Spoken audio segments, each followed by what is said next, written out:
Welcome back, people. Another day, another video.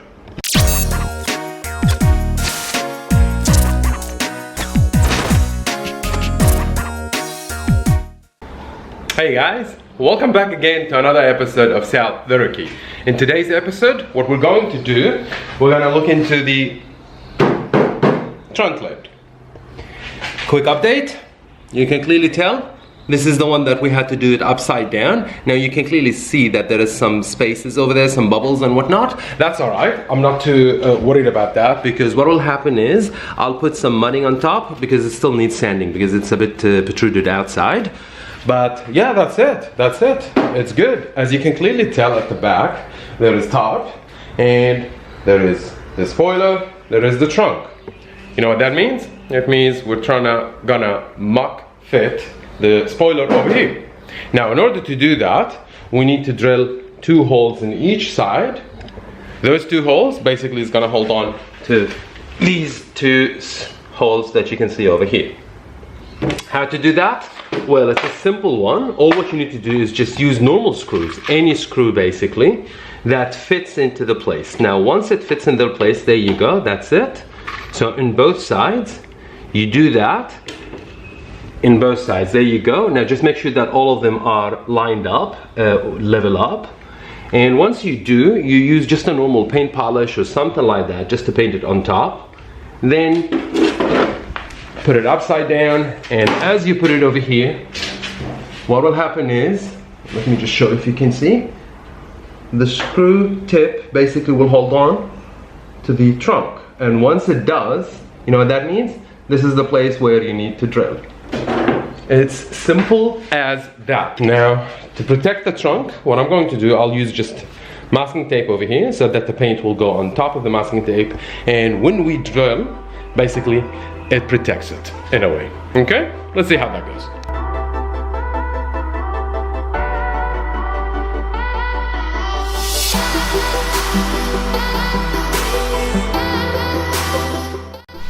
Now, as you can clearly see, this is the first one, this is the second one. Don't worry about this one. And you can clearly tell as well what I've done over here. I'll put this whole line over there. I made sure that it is straight. Now on the camera it may not look straight, but the idea was to actually put a baseline. So this is the baseline, this is the beginning basically, and the trunklet fits all the way till the end, the spoiler, I'm sorry.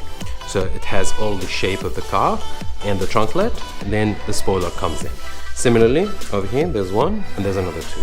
Now, before you start drilling, always make sure to look under beneath to see, do you have space?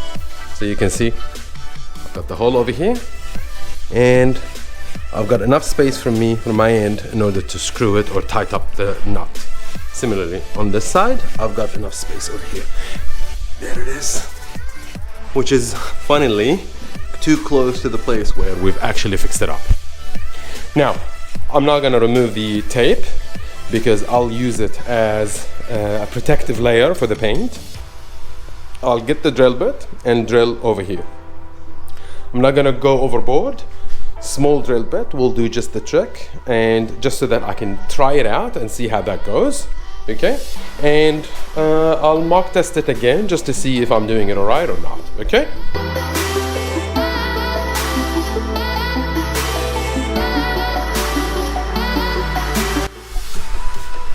There you go. This is the first drill, first hole, second hole. You can clearly see the shadow from the underneath. So basically, there you go. I've got enough space. And similarly on the other side. Now that we've drilled them all out, what we need to do basically is just test fit it to see, can we reach it, can we get it all sorted out. Once that is done, I'll remove the masking tape and I'll apply some primer on the area that we've drilled out just to protect the metal.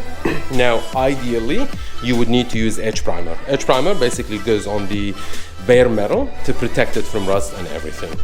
I'm not in a hurry to paint it now, but at least I'll put a bit of a primer just to prevent any rust whatsoever. Then once I get the right ingredient and the products, then I'll be able to get it sorted out. Why am I drilling it now and get it all sorted out? Because the plan is I need to paint from inside. Remember we bought the spray can? We need to paint it so that I can install it on the car, and that way it makes it easier for me to paint the car from the outside. So ideally, paint the car from the inside, all the parts that you need to paint from the inside, finish them all up. Then once the car is all closed up, all what you need to do is just basically mask it up and you're good to go. By the way, look at it. See how smooth? I didn't even sand it yet. So I haven't even done any sanding whatsoever. I'm still waiting for glazing putty. Now, I initially used a normal putty. Now I'm trying to use a glazing putty. Glazing putty is just something that covers up the pinholes, the small pinholes that you can see. So I'm gonna sand this one up, apply some glazing putty, and then after that another primer, and it should be all good to go. Let's test this one out and see if we did a good job. Just to give you an idea on how it fits and everything. I removed the mask, and this is what I told you guys earlier when I told you I just needed to be in the same shape. So you see how the trunk lid goes, then all of a sudden the spoiler starts. And if you look at it, for a rookie, that I barely measured anything. I mean, look at the curve, look at the distance, and if you look at the other side, it's damn near identical. Damn near identical. If you look from underneath, there you go. I just put the screw over here just so that I can see it. Now the other side I may not be able to show you guys because the screw needs to be put from the inside and you gotta have to put it all the way down. This is just paint, mind you guys, it's not blood, so don't worry about it. And the other side also, there you go, the screw is attached and the other screw hole basically lines up perfectly. So everything is all right based on what I'm looking at.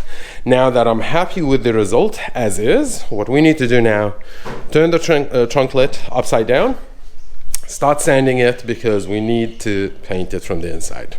That will be fun. Okay, just a quick update. I removed all the plastic trims and pieces that on the trunk. I also removed the trunk lid over here, the latch, so that when I spray it doesn't overspray. It's an easy thing, couple screws, you just need to remove them out, or a couple bolts, and you just need to deattach this which will go to the trunk lid key opener over here. So you just need to deattach it. It's gonna be tucked away, it's gonna be hidden, so I'm not fussed and worried about it. You'll have two plastic pieces over here. You've got over here two, and over here two. So you've got one here, one here, one here, and one here. Those are the plastic ones that normally are there, so when you close the trunk it wouldn't damage the trunk, let's just say, metal on metal. I'm gonna put you now on time lapse. I'll wet sand this area.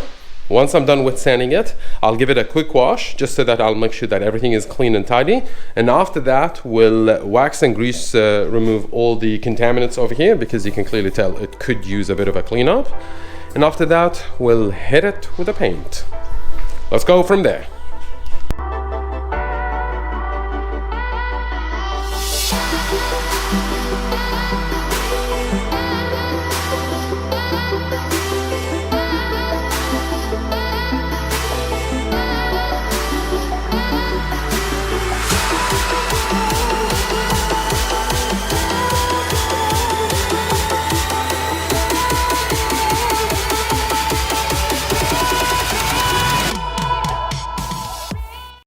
Okay, we've wet sanded it. We used water with soap in order to wet sand it. Now, why we're using water with soap? Because it's easier for you. It cleans up any dirt or grime that you can find on the trunk while you're sanding. That's number one. Number two, because it's a wet sand, you don't have to put up with the sanding debris, so you don't need to breathe it or anything. Now, some of you ask me, why do we actually sand before paint? Well, always remember, the actual factory paint, it's already been painted, then after that there's a clear coat, then after that there's a polish and everything, so it's smooth. It's smooth as smooth should be.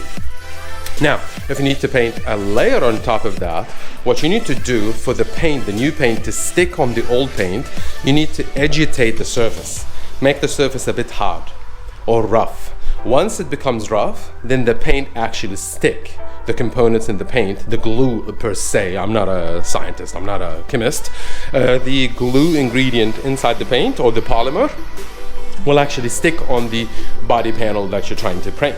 That's why it's always preferable to wet sand it just a bit, agitate the surface, then after that you can clean it up, then paint it.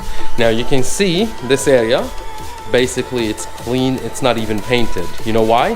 This is where the trunk lid actually latches on the trunk. So this is the hinge on both sides. So what I'm going to do is, after I clean all this up, I'm going to spray a primer over here just a bit, and whatever there was like some rust, a bit of a surface rust, nothing major, nothing penetrates the body, just a surface rust. So I'm just going to put a bit of a primer on top of those just to protect it, so that that rust wouldn't even expand or makes a big problem later on. I'll clean it all up. It's pretty straightforward. You just hose it out and use whatever the soap that you got with some loofah and just clean it all up. Once I'm done, I'll take you guys from there and we'll see what we're gonna do, okay? And there you have it. All cleaned up, washed properly and thoroughly. Everything is clean. Now, if you look at the trunk, if you look how it looks, you can clearly tell the scratch marks all over the place. Basically, if you look at it and you see it a bit shiny, I mean, not this shiny, like shiny, like mirror shiny, that means you didn't do that job. You didn't scratch that area or you didn't sand that area. But if you look at it, all of it, you can clearly see the scratch markers and everything. That means we've scratched all the surface and sanded all the crevices that needed to be done, which means we are ready for paint. I've dried it up as much as I can. Now, I don't have an air dryer, which means I can't actually blow some air on it from the inside. So you always remember, these areas are hard to get using a towel or something just to dry it out. So you just need to be mindful of that. I'll wait a bit more until it dries. Then once that is done, I'll wax grease remove these areas, wherever there is rust areas, and I'll spray some primer on top. And after that, wax grease remove one more time just to be sure, then spray paint it. Sounds good, no? Let's go with that.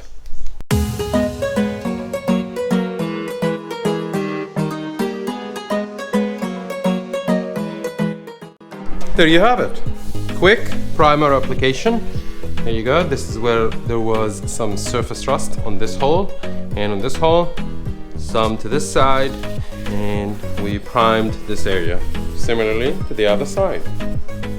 Wonderful. Now, what are we gonna do?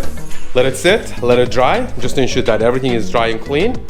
Wax and grease remove again, just to make sure that all the contaminants, if there is any contaminants, are there. Just make sure to clean them all up and hit it with the blue. Easy. All right, folks, it's completely dry. I gave it easy half an hour and I wax grease removed it, all the contaminants over there. Whilst we cleaned it up and washed it with soap, then we rinsed it, then we cleaned it up again. Look at the cloth. See how dirty? This is all the contaminants and the grease that you may find on the body that you're trying to paint, and it's stuck over there. So the only way to do that is just wax grease removing, to a point where I just don't want to touch it.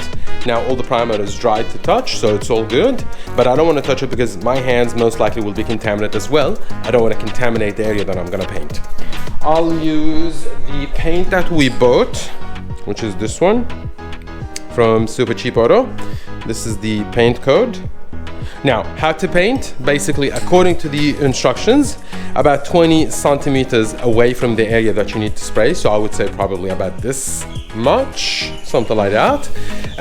Spray overlays. So you go with the first layer, then overlay or overlap it, and so on and so forth. What I'm planning to do, I'm planning to start with the corners and everything, just to make sure that all of them are actually clean and painted. Then I'll go ahead with the inside, because these are the ones that I just need to make sure that I don't have an end up with the overspray everywhere. Okay, as for the inside, I cleaned up as much as I can as well, and I even wax and grease removed them. I ensured that it's dry to the best of my knowledge. So when I spray, I just simply spray like that, just to make sure that all these areas are actually blue inside. inside. I guess I haven't done it before, but I would assume it's always better to start with the crevices that you can see. So spray the inside, then you can go ahead with the outside. You know why? Because if you're going to go with the outside, then start focusing on the inside, you'll end up with overspray. Overspray that will result into some problems. Okay? I'll put you guys on time lapse and we'll take it from there. We'll see if we actually can succeed with that or it's a complete disaster.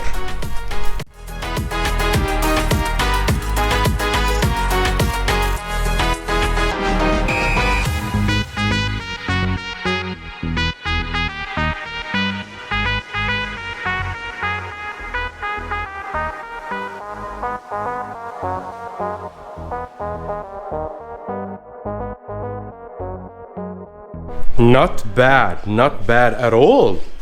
Look at it. Nice. And there is no orange peel whatsoever, so nothing is peeling out, nothing is just reacting funnily or weirdly with the body and everything.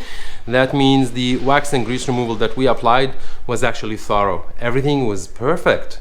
Now, the camera wouldn't do it justice perfectly, but if you look at it with your naked eyes, you'll be able to see some areas they're not fully covered and others they are.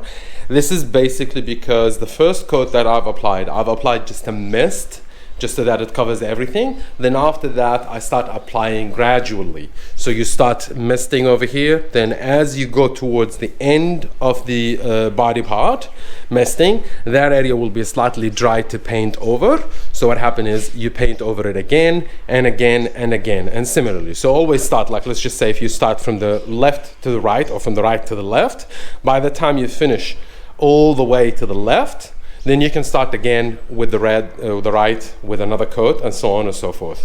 I'll give it a bit of a time just to dry out, and I'll still need to catch up on the corners and everything, and give it the final coat, and that should basically be it.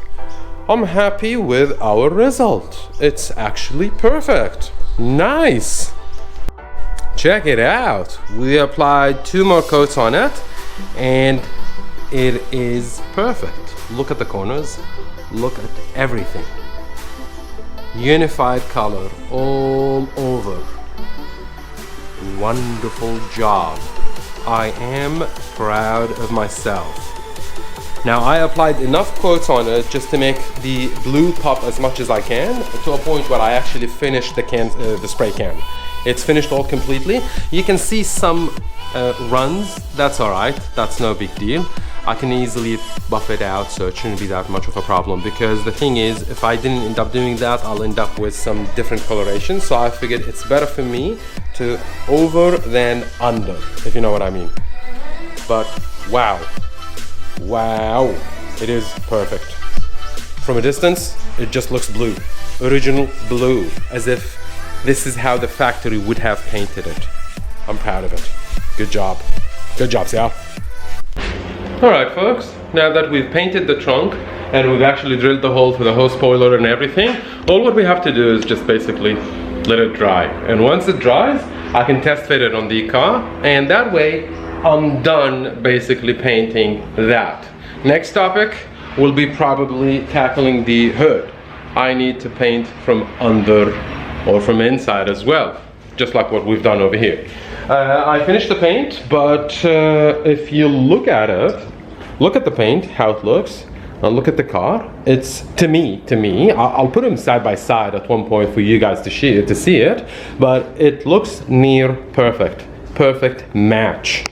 I couldn't be more happy than what I am now. This is basically the end of the video. There's nothing much I can do apart from just simply wait until the paint is fully dry in order for me to actually work on it any further. You know what to do. If you haven't subscribed already, please subscribe, share, like it, and until I see you next time, yellow.